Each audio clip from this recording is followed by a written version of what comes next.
저는 제 보고서에서 한국을 언젠가 무너질 나라라고 썼습니다. 그리고 오늘 그 문장을 제 손으로 지웠습니다.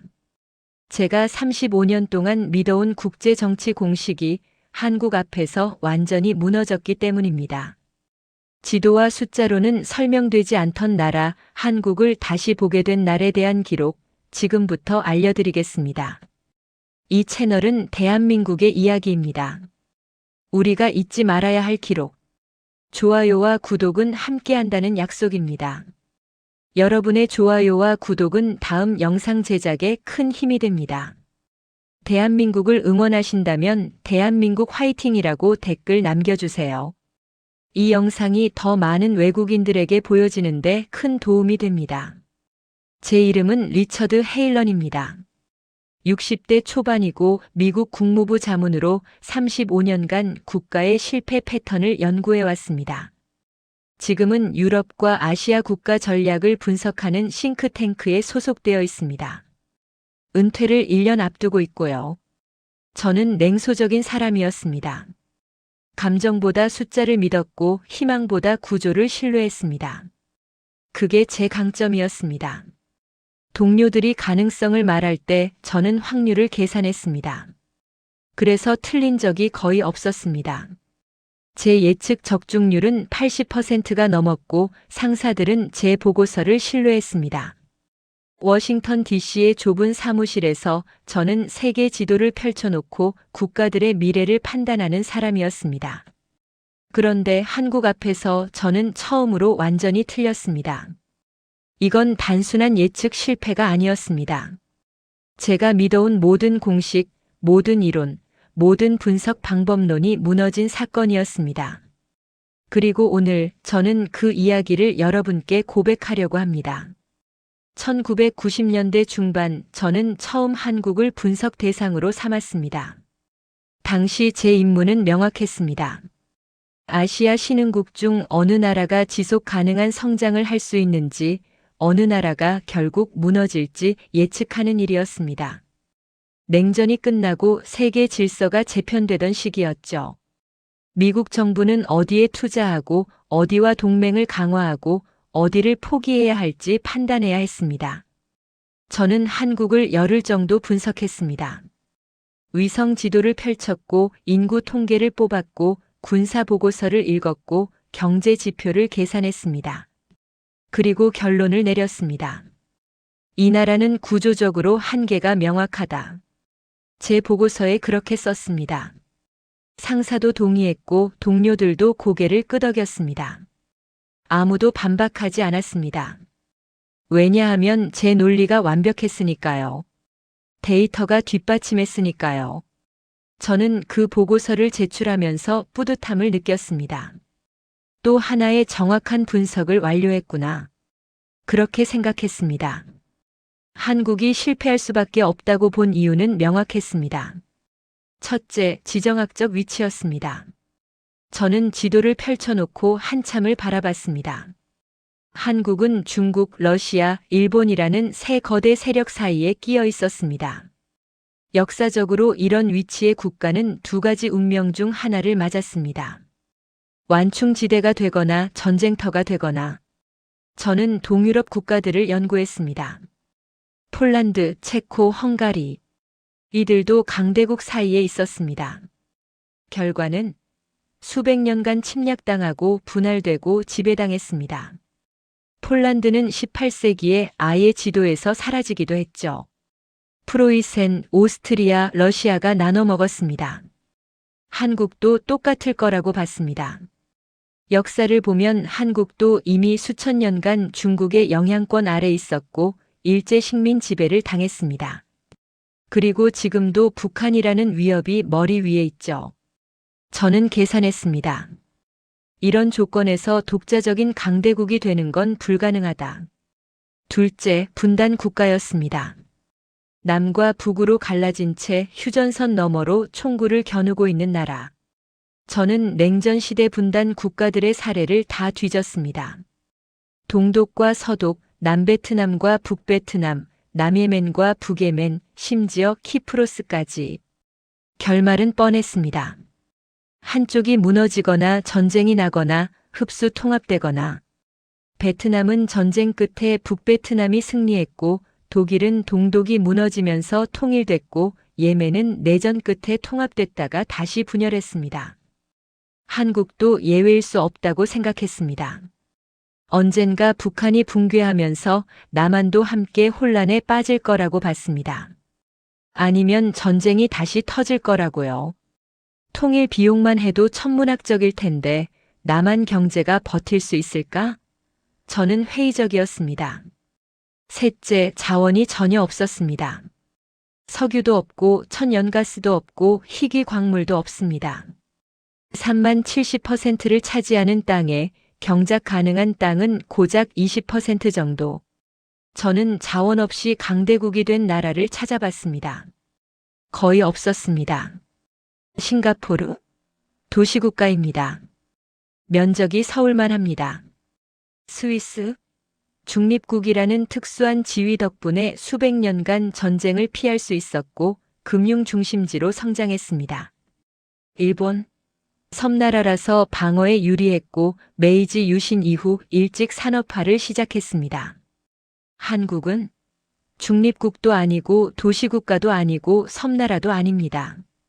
그냥 자원 없는 분단국가였습니다. 게다가 일본보다 산업화도 50년 늦게 시작했죠. 저는 1차 산업 비중을 계산했습니다. 농업, 어업, 임업. 한국은 이 분야에서 경쟁력이 없었습니다. 그럼 2차 산업은? 제조업을 하려면 원자재를 수입해야 하는데 그럼 수출로 벌어야 할 돈이 더 많아집니다.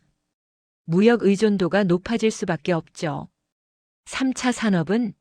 서비스업은 내수 시장이 뒷받침돼야 하는데 인구가 너무 적습니다. 저는 결론 내렸습니다. 자원 없이는 못 버틴다. 넷째, 인구가 적었습니다. 1990년대 중반 당시 한국 인구는 4,500만 명 정도였습니다. 중국은 12억, 일본은 1억 2천만, 러시아는 1억 5천만, 미국은 2억 6천만. 저는 계산했습니다. 인구가 5천만도 안 되는 나라가 주변 강대국과 경쟁한다? 불가능했습니다. 역사적으로 강대국이 되려면 최소한 1억 이상의 인구가 필요했습니다. 시장 규모, 군사력, 노동력 모든 게 인구에서 나오니까요. 한국은 그 기준에 한참 못 미쳤습니다. 게다가 출산율도 떨어지고 있었습니다. 저는 인구 예측 그래프를 봤습니다. 2020년대부터 인구 감소가 시작될 거라고 나와 있었죠. 인구 감소하는 나라가 어떻게 성장하나? 저는 확신했습니다. 다섯째, 지형이 최악이었습니다. 산악 지형 70%, 평야는 서쪽 일부뿐. 저는 산악 국가들의 경제 성장률을 분석했습니다. 스위스, 네팔, 볼리비아, 아프가니스탄. 대부분 느렸습니다. 물류 비용이 높고 인프라 건설이 어렵고 산업 단지를 만들 땅이 부족하니까요. 스위스는 예외였지만 그건 금융과 관광 덕분이었습니다. 한국은 금융 중심지도 아니고 알프스 같은 관광 자원도 없었습니다. 그냥 산만 많았습니다.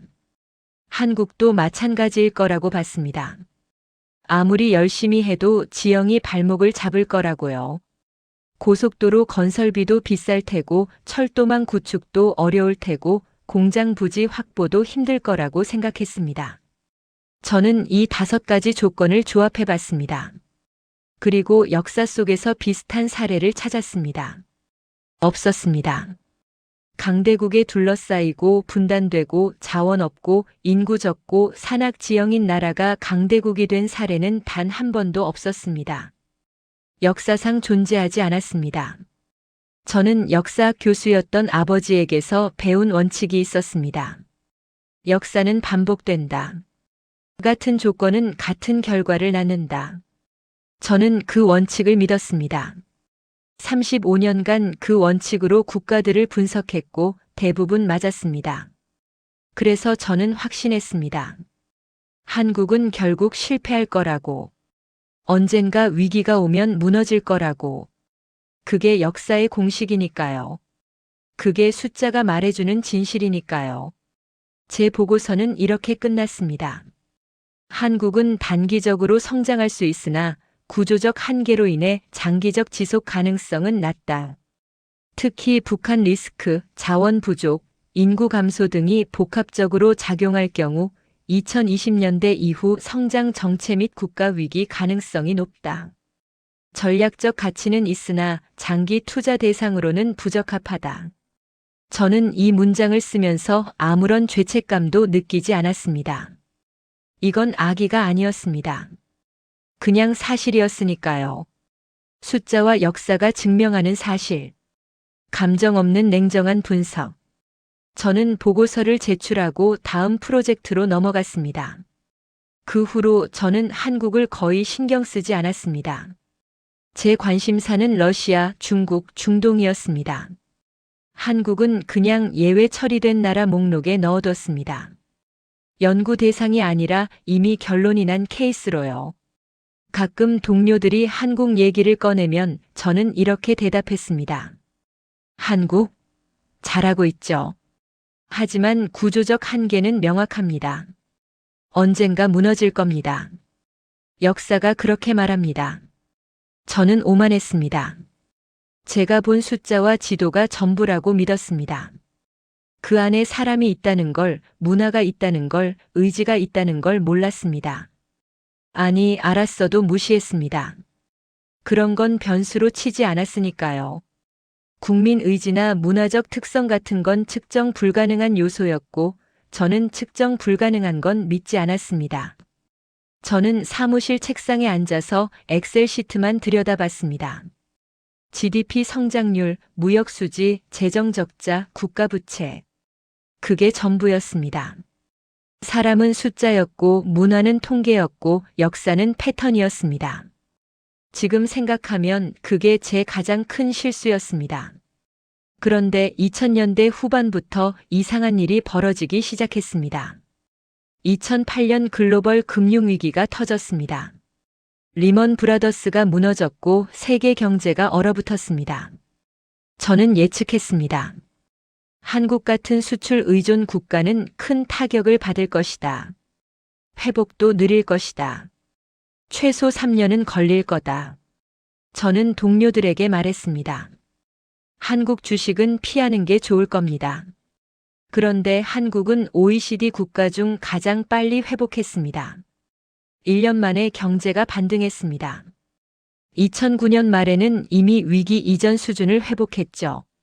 저는 의아했습니다. 어떻게? 수출이 막혔는데 어떻게? 저는 보고서를 다시 읽었습니다. 제 예측이 틀렸습니다. 처음은 아니지만 이상했습니다. 한국은 무너질 타이밍이었는데 무너지지 않았습니다. 저는 동료에게 물었습니다. 한국이 뭘 한 거야? 그는 대답했습니다. 정부가 대규모 부양책을 썼고 기업들이 빠르게 구조 조정했고 새로운 시장을 개척했대요. 저는 고개를 끄덕였지만 석연치 않았습니다. 그래도 이렇게 빠를 수는 없는데. 2010년대 중반 중국 경제가 둔화되기 시작했습니다. 저는 또 예측했습니다. 한국은 중국 의존도가 25%가 넘는다. 중국이 흔들리면 한국도 흔들린다. 동반 추락할 것이다. 그런데 한국은 수출 품목을 다변화했습니다. 반도체, 배터리, 바이오 산업으로 방향을 틀었습니다. 중국 비중은 조금씩 줄어들었고 성장은 계속됐습니다. 삼성, LG, SK 같은 기업들이 새로운 먹거리를 찾아냈습니다. 저는 짜증이 났습니다. 이건 말이 안 돼. 구조적으로 불가능한데. 중국 시장을 어떻게 그렇게 쉽게 대체해? 2010년대 후반 북한 리스크가 최고조에 달했습니다. 핵실험, 미사일 발사, 전쟁 위기설. CNN에서는 매일 한반도 전쟁 가능성을 다뤘습니다. 저는 생각했습니다. 드디어 한국이 무너지겠구나. 투자 자본이 빠져나갈 거고 경제가 마비될 거다. 그런데 한국은 무너지지 않았습니다. 주식시장은 며칠 흔들렸지만 곧 회복했고 투자는 계속됐고 사람들은 일상을 이어갔습니다. 서울 거리에는 관광객들이 여전히 넘쳤고 기업들은 공장을 돌렸습니다. 저는 이해할 수 없었습니다. 어떻게 전쟁 위기 속에서 저렇게 평온할 수 있지? 저 사람들은 겁이 없나? 2020년 팬데믹이 왔습니다. 저는 확신했습니다. 이번엔 진짜 무너질 거야. 인구 밀도 높고 수출 의존적이고 의료 자원 부족한 나라니까. 특히 대구 같은 도시에서 집단 감염이 터졌잖아. 끝났어. 그런데 한국은 전 세계가 놀랄 만큼 효율적으로 대응했습니다. K-방역이라는 단어가 생겼고 드라이브 스루 검사, 추적 시스템, 투명한 정보 공개. 백신 개발과 수출이 시작됐고 경제는 오히려 성장했습니다. 2020년 마이너스 성장을 예상했는데 실제로는 플러스였습니다. 저는 그때 처음으로 제 이론이 흔들리기 시작했다는 걸 느꼈습니다. 저는 밤늦게까지 한국 관련 데이터를 다시 뒤지기 시작했습니다. 위성 지도, 경제 보고서, 인구 통계, 군사 분석, 산업 지표. 제가 35년 동안 해온 방식 그대로요. 그런데 이번엔 달랐습니다. 숫자는 똑같았습니다. 지정학적 위치도 분단 상태도 자원 부족도 인구 규모도 변한 게 없었습니다. 산은 여전히 70%였고 북한은 여전히 존재했고 석유는 여전히 한 방울도 안 나왔습니다. 그런데 결과는 완전히 달랐습니다. 저는 혼란스러웠습니다. 뭔가 빠뜨린 게 있나? 내가 놓친 변수가 있나? 숨겨진 자원이라도 발견된 건가? 저는 동료에게 물었습니다. 한국, 어떻게 생각해? 그는 잠시 생각하더니 대답했습니다. 글쎄요, 운이 좋았던 거 아닐까요? 타이밍이 좋았고 미국의 지원도 있었고 일본 옆에 있어서 기술 이전도 받았고 그냥 운 좋은 나라인 거죠. 운. 저는 그 말이 싫었습니다. 35년간 국제 정치를 분석하면서 운이라는 단어를 쓴 적이 없었습니다. 운은 변수가 아니니까요. 운은 분석 불가능한 요소니까요. 운으로 설명하는 건 분석가로서 패배를 인정하는 거나 마찬가지였습니다. 하지만 달리 설명할 방법이 없었습니다. 저는 그날 밤 잠을 이루지 못했습니다. 그러던 어느 날 저는 한국인 동료와 점심을 먹었습니다. 그는 서울에서 태어나 미국에서 자란 2세였습니다. 경제학 박사였고 똑똑했고 저보다 한국을 잘 알았습니다. 저는 조심스럽게 물었습니다. 솔직히 한국이 어떻게 이렇게 버티는 것 같아? 이론적으로는 불가능한데. 그는 잠시 웃더니 대답했습니다. 버티는 게 아니라 원래 그렇게 살아왔으니까요. 무슨 뜻이야? 한국 사람들은 위기를 피하려고 하지 않아요. 위기가 오면 정면으로 받아들이고 그 안에서 길을 찾아요. 그게 DNA예요. 수천 년간 그렇게 살았어요. 저는 그 말을 이해하지 못했습니다. 당시엔요. DNA? 그게 무슨 과학적 근거가 있나? 그는 고개를 저었습니다. 과학적 근거는 없죠. 하지만 할아버지한테 들은 얘기가 있어요. 우리는 원래 없는 게 많았다. 그래서 만드는 법을 배웠다. 그 말이 한국을 설명하는 것 같아요. 저는 포크를 내려놓았습니다. 뭔가 걸렸습니다. 정확히 뭔지는 몰랐지만 중요한 말을 들은 것 같았습니다. 2023년 저는 은퇴를 1년 앞두고 마지막 프로젝트를 시작했습니다. 제목은 21세기 국가 생존 전략 재평가였습니다. 제가 35년간 분석한 국가들을 다시 점검하는 작업이었습니다. 퇴직 전 마지막 유산을 남기고 싶었습니다. 저는 알파벳 순으로 국가를 정리했습니다. 아르헨티나, 브라질, 중국, 이집트, 그리고 한국 차례가 왔습니다. 저는 1990년대 제가 쓴 보고서를 꺼냈습니다. 노란색으로 바랜 파일이었습니다. 저는 첫 페이지를 펼쳤습니다. 그리고 한 줄 한 줄 읽기 시작했습니다. 한국은 구조적으로 한계가 명확하다. 저는 키보드에 손을 올렸습니다. 그리고 이 문장을 지우려고 했습니다. 그런데 손이 움직이지 않았습니다. 왜냐하면 이 문장을 지우는 순간 제가 35년 동안 믿어온 모든 이론이 무너지기 때문이었습니다. 제가 쌓아온 커리어 전체가 흔들리기 때문이었습니다. 숫자와 구조로만 세상을 이해할 수 있다고 믿었던 제 자신이 부정당하기 때문이었습니다. 저는 한참을 망설였습니다. 화면을 바라보며 30분을 앉아 있었습니다. 그리고 결국 천천히 딜리트 키를 눌렀습니다. 문장이 지워졌습니다. 저는 새로운 문장을 입력했습니다. 한국은 구조적 약점을 전략적 강점으로 전환한 유일한 사례다.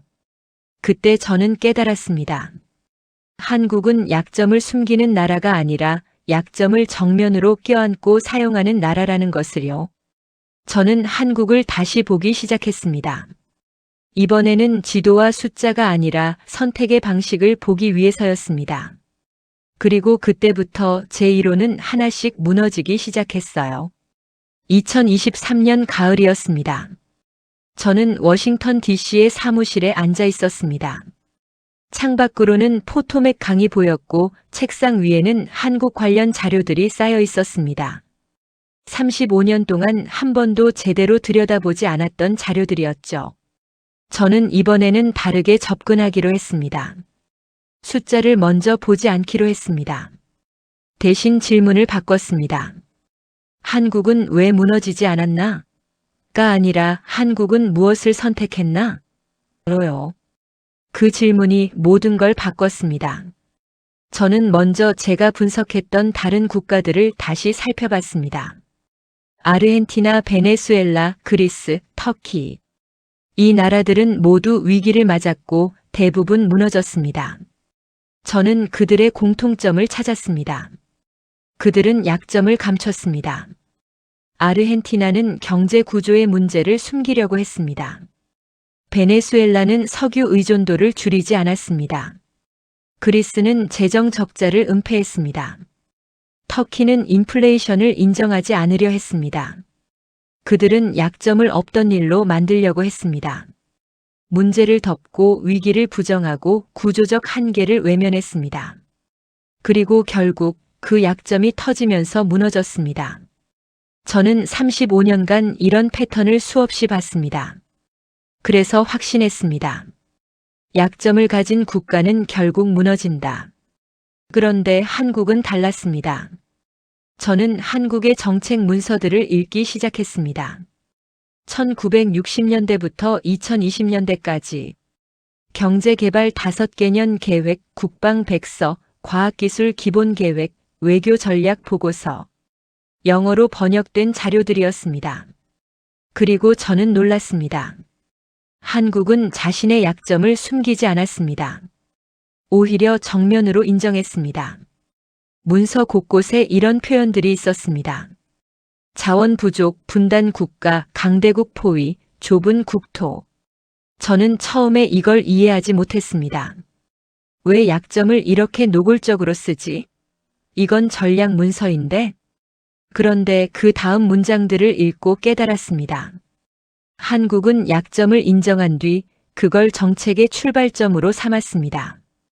자원이 없으므로 인적 자원을 개발한다. 분단되어 있으므로 국방 기술을 자립화한다. 강대국에 둘러싸여 있으므로 외교 균형을 유지한다. 국토가 좁음으로 해외 시장을 개척한다. 저는 이 문장들을 읽으면서 소름이 돋았습니다. 이건 회피가 아니었습니다. 전환이었습니다. 약점을 강점의 재료로 바꾸는 방식이었습니다. 저는 구체적인 사례들을 찾기 시작했습니다. 첫 번째로 본 건 지정학이었습니다. 중국, 러시아, 일본 사이에 낀 위치. 저는 이게 치명적인 약점이라고 봤었습니다. 역사가 그렇게 말했으니까요. 그런데 한국은 이 위치를 피하지 않았습니다. 오히려 활용했습니다. 1960년대부터 한국은 미국과 동맹을 맺었습니다. 하지만 동시에 중국, 러시아, 일본과도 관계를 유지했습니다. 적대하지도 않고 완전히 의존하지도 않았습니다. 균형을 잡았습니다. 저는 외교 기록을 봤습니다.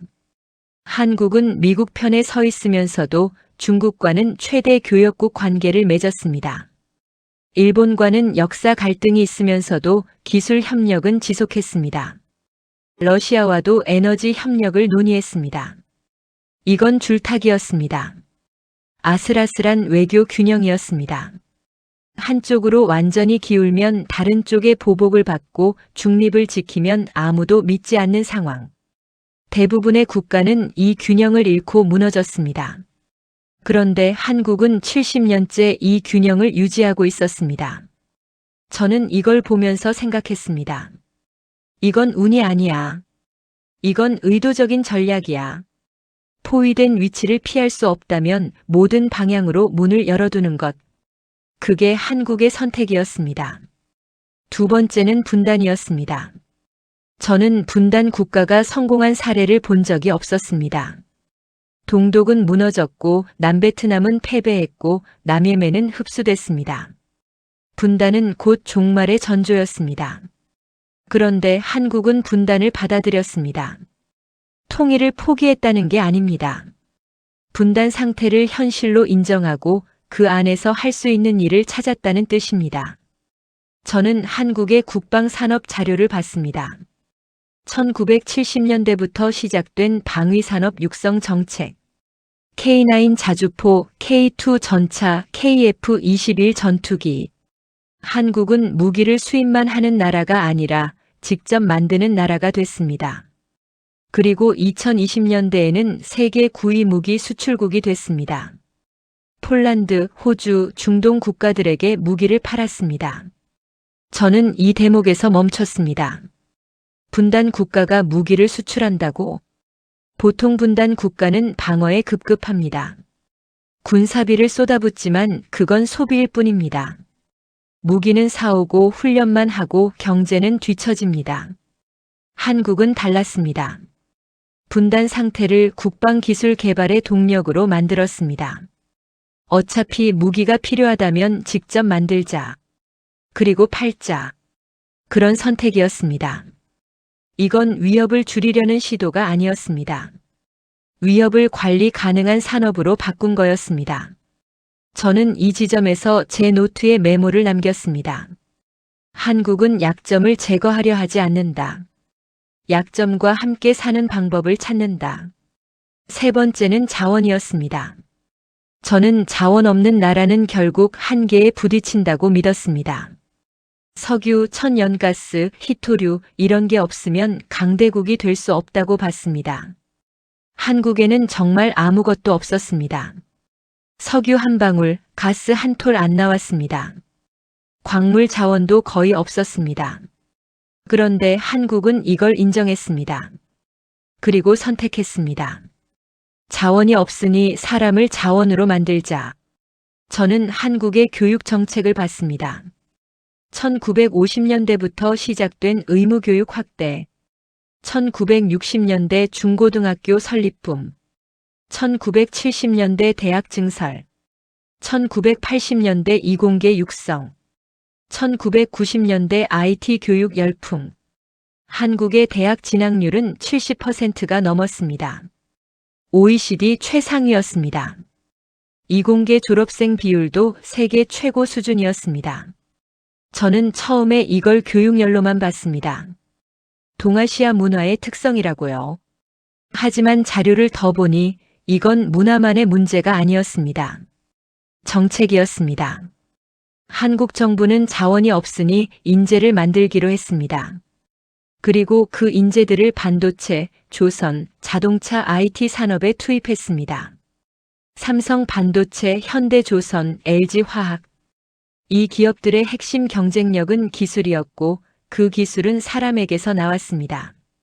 저는 계산해 봤습니다. 한국은 석유를 수입하는데 매년 수천억 달러를 씁니다. 그런데 반도체를 수출해서 그보다 더 많은 돈을 멉니다. 자원이 없다는 약점을 기술로 바꿔버린 겁니다. 네 번째는 질이었습니다. 북쪽이 막힌 나라. 저는 이게 치명적이라고 봤습니다. 대륙으로 가는 길이 없으니 육상 무역이 불가능하고 물류 비용이 높고 시장 접근성이 떨어진다고 생각했습니다. 역사적으로 북쪽이 막힌 나라들은 고립됐습니다. 섬나라처럼 행동할 수밖에 없었고 대륙 국가들과의 경쟁에서 밀렸습니다. 그런데 한국은 다른 선택을 했습니다. 북쪽이 막혔으니 바다로 가자. 저는 한국의 항만 개발 역사를 봤습니다. 부산항, 인천항, 광양항, 울산항. 1970년대부터 시작된 대규모 항만 건설이었습니다.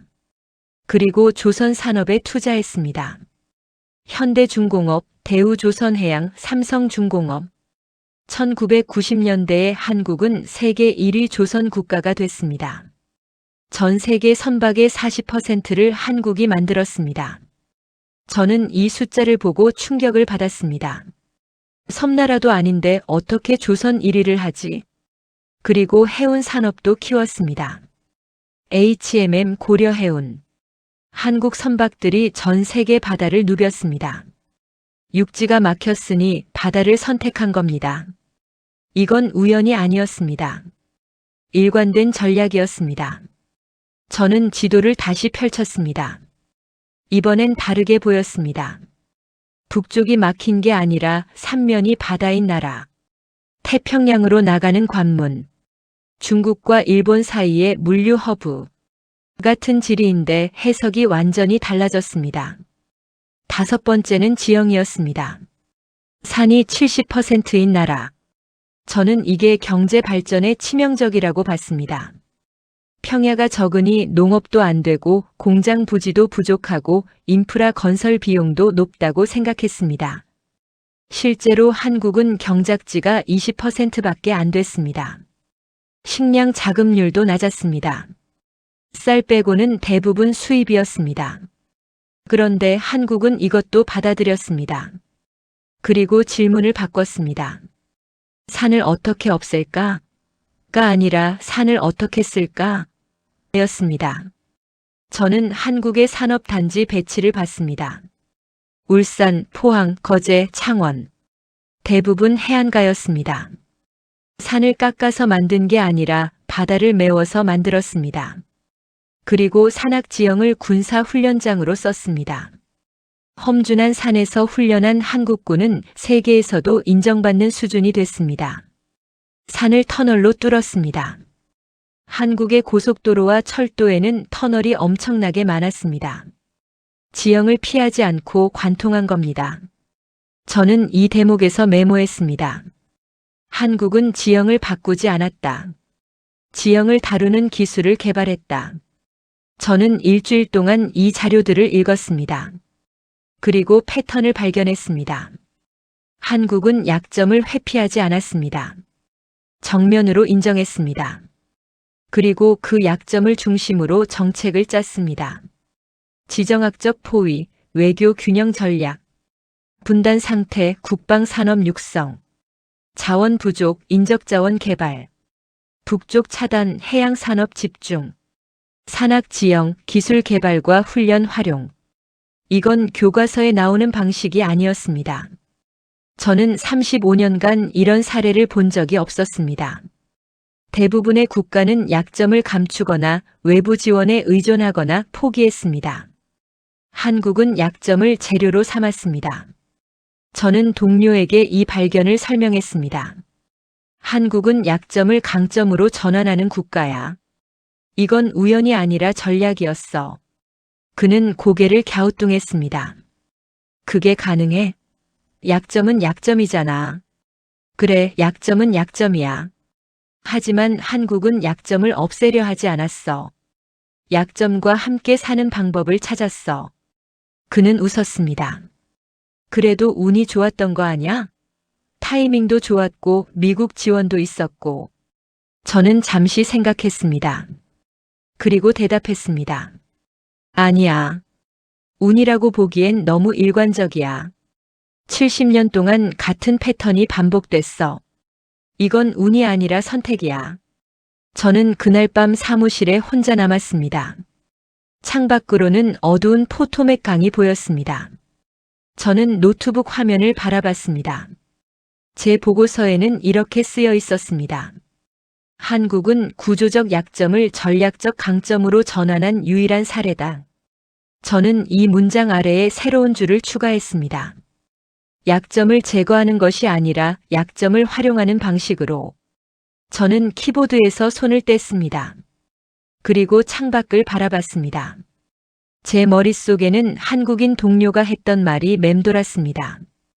우리는 원래 없는 게 많았다. 그래서 만드는 법을 배웠다. 그때 저는 처음으로 이 나라는 운이 좋은 게 아니다라는 생각이 들었습니다. 이 나라는 선택을 잘한 나라였습니다. 저는 제 연구 노트를 다시 펼쳤습니다. 그리고 그 위에 이렇게 적었습니다. 한국은 예외가 아니다. 새로운 공식이다. 2024년 1월이었습니다. 저는 은퇴를 석 달 앞두고 있었습니다. 35년간 써온 보고서들이 사무실 서랍에 가득했습니다. 그 보고서들 중 가장 오래된 것을 꺼냈습니다.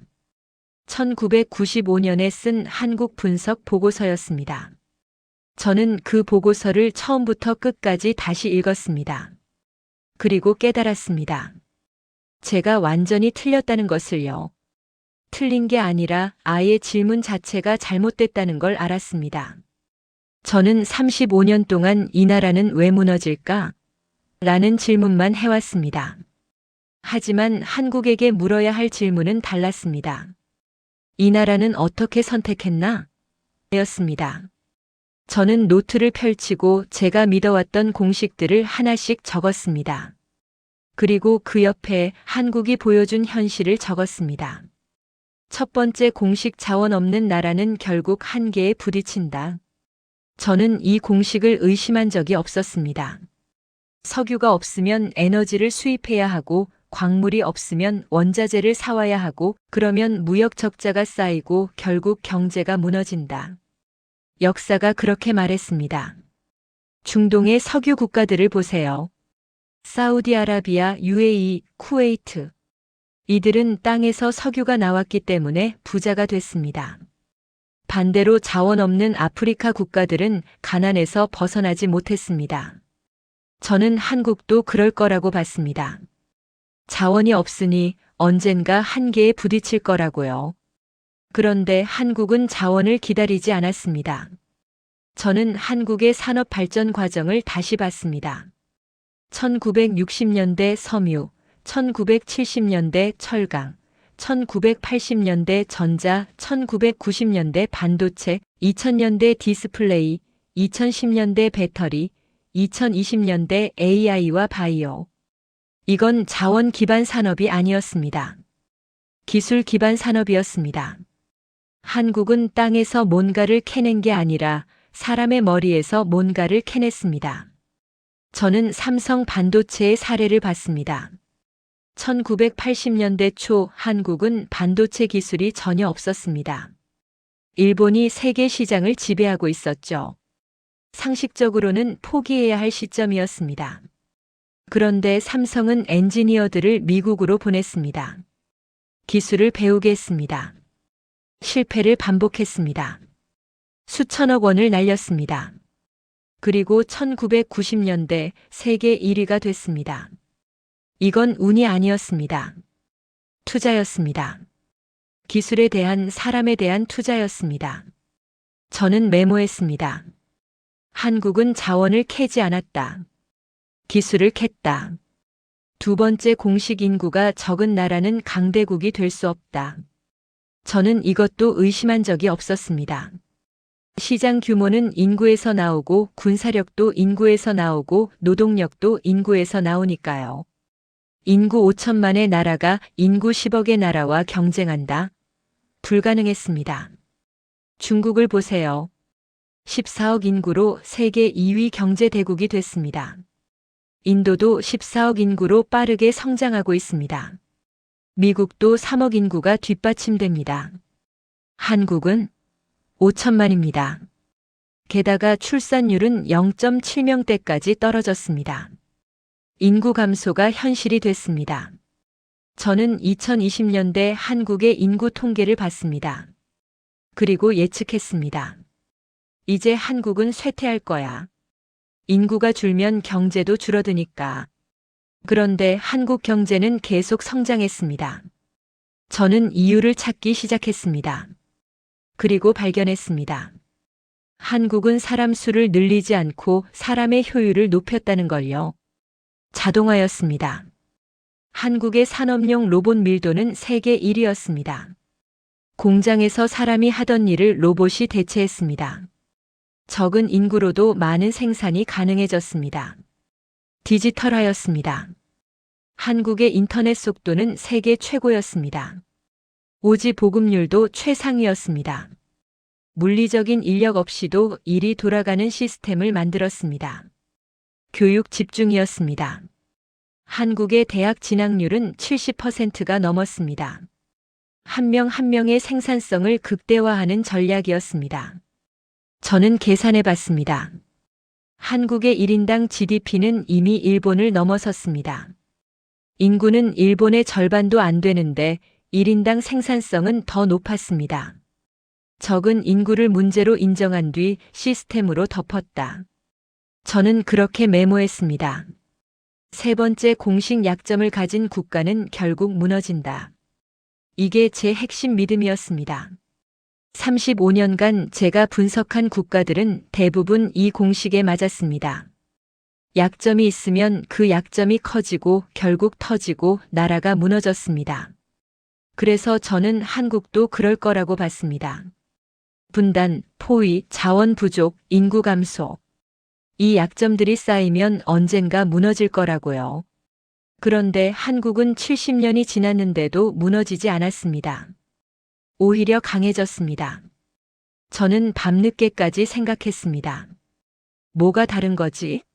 뭘 내가 놓친 거지? 그리고 깨달았습니다. 다른 나라들은 약점을 제거하려 했습니다.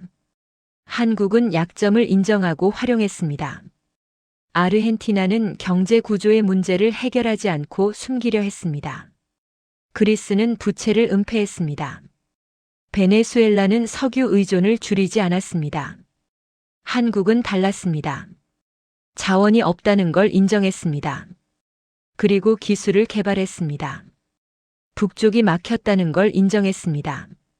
그리고 바다로 갔습니다. 분단됐다는 걸 인정했습니다. 그리고 국방 산업을 키웠습니다. 저는 제 과거 보고서를 다시 봤습니다. 1995년에 쓴 문장이었습니다. 한국은 구조적으로 한계가 명확하다. 저는 펜을 들었습니다. 그리고 그 문장에 줄을 그었습니다. 삭제 표시였습니다. 그리고 옆에 이렇게 적었습니다. 나는 약점을 제거하려는 나라만 봐왔다. 한국은 약점을 설계에 포함시킨 나라였다. 저는 동료들에게 제 발견을 발표했습니다. 싱크탱크 회의실이었습니다. 15명 정도가 앉아 있었습니다. 저는 말했습니다. 저는 35년 동안 한국을 잘못 분석했습니다. 한국은 실패할 나라가 아니라 새로운 방식으로 성공한 나라였습니다. 몇몇은 고개를 끄덕였습니다. 몇몇은 의아한 표정을 지었습니다. 한 동료가 물었습니다. 그럼 한국의 성공 공식이 뭡니까? 저는 잠시 생각했습니다. 그리고 대답했습니다. 한국은 약점을 출발점으로 삼았습니다. 약점을 인정하고 그 약점을 중심으로 전략을 짰습니다. 자원이 없으니 기술을 개발했고 인구가 적으니 효율을 높였고 분단됐으니 국방 산업을 키웠고 포위됐으니 외교 균형을 잡았습니다. 약점은 제거 대상이 아니라 설계 재료였습니다. 그게 다른 나라도 따라 할 수 있나요? 저는 고개를 저었습니다. 잘 모르겠습니다. 하지만 한국이 증명한 건 확실합니다. 약점이 운명을 정하지 않는다는 것을요. 저는 은퇴 전 마지막 보고서를 썼습니다. 제목은 한국 약점을 전략으로 전환한 국가였습니다.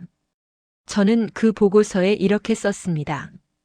한국은 20세기 국제 정치학이 예측하지 못한 사례다.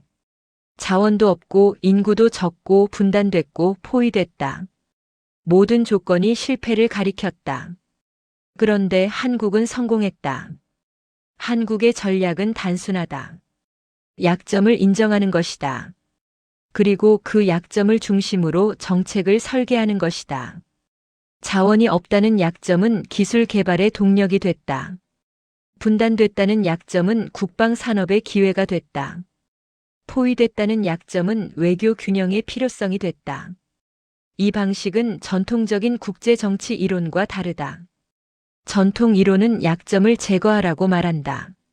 한국은 약점을 활용하라고 답한다. 한국은 예외가 아니다. 새로운 공식이다. 저는 이 보고서를 제출했습니다. 그리고 퇴근했습니다. 은퇴식 날이었습니다. 동료들이 축하 파티를 열어줬습니다.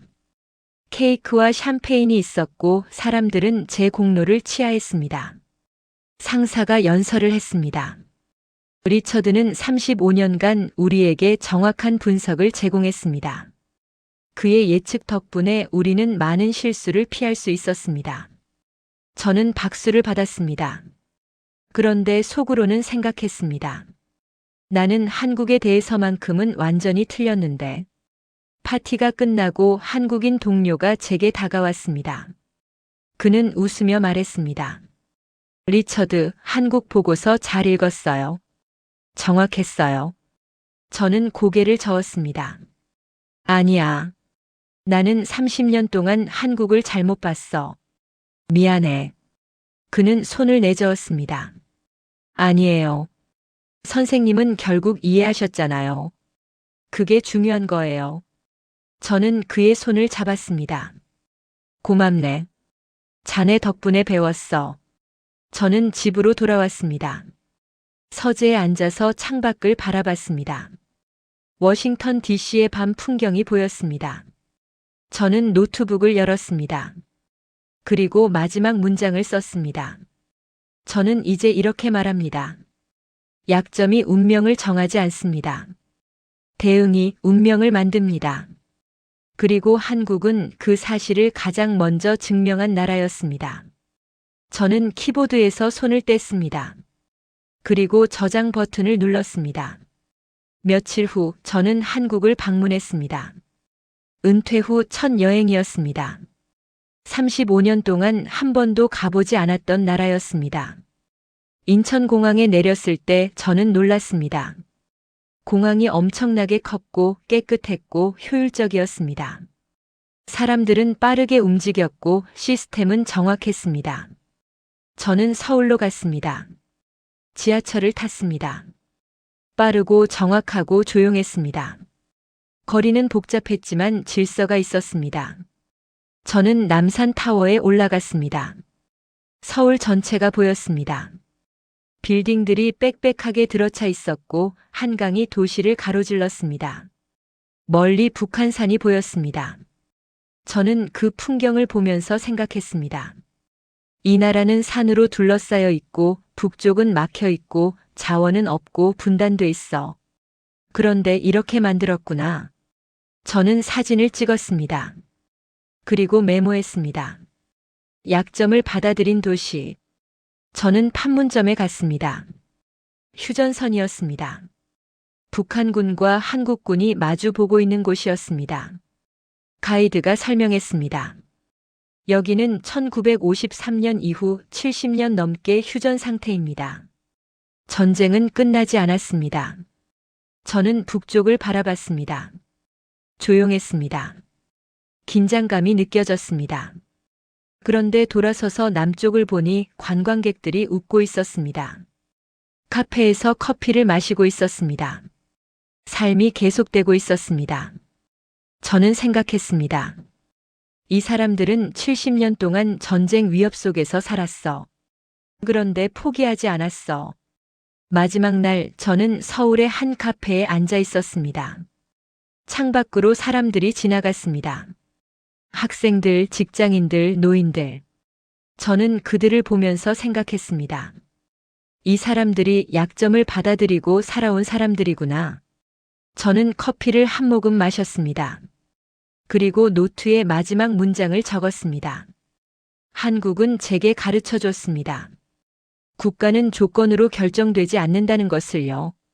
선택으로 만들어진다는 것을요. 저는 미국으로 돌아왔습니다. 그리고 이 이야기를 여러분께 들려드리고 있습니다. 저는 35년 동안 국가들을 분석했습니다. 그리고 한 가지 공식을 믿었습니다. 약점을 가진 나라는 무너진다. 그런데 한국이 제게 말했습니다. 아니다. 약점을 인정하고 활용하면 살아남는다. 저는 틀렸습니다. 완전히 틀렸습니다. 하지만 틀렸다는 걸 깨달았습니다. 그리고 배웠습니다. 이제 저는 이렇게 말합니다. 약점이 운명을 정하지 않습니다. 대응이 운명을 만듭니다. 그리고 한국은 그 사실을 가장 먼저 증명한 나라였습니다. 오늘 이야기가 좋았다면 다음 이야기도 꼭 함께 해주세요. 구독과 좋아요는 저에게 큰 힘이 됩니다.